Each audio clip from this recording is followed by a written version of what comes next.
อีแม่แม่ไม่เลยอาบน้ำก่อนลูกอาบน้ำก่อนค่ะโคโค่อาบน้ำก่อนค่ะ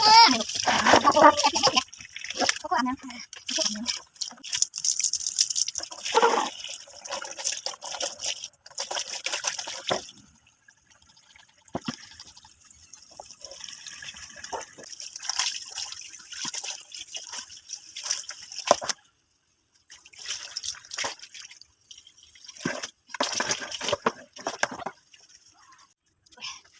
นี่มาต้องอาบน้ำดีกว่า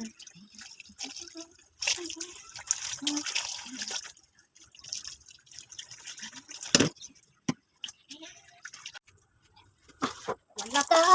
ฟ้าประทานสีดำเสียงที่ฉันต้องทำอ๋อจะช่วยใช่ไหม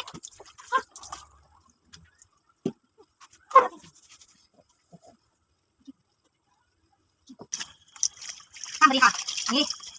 ตัวที่6นะคะวันข้ามทำอาหารเป็นระวังข้ามลุกนี่ลุกนี่กี่โอ้ไปตัวที่7ค่ะที่สุดที่อาบน้ำคนที่7เลยมืดพอดีเลยค่ะ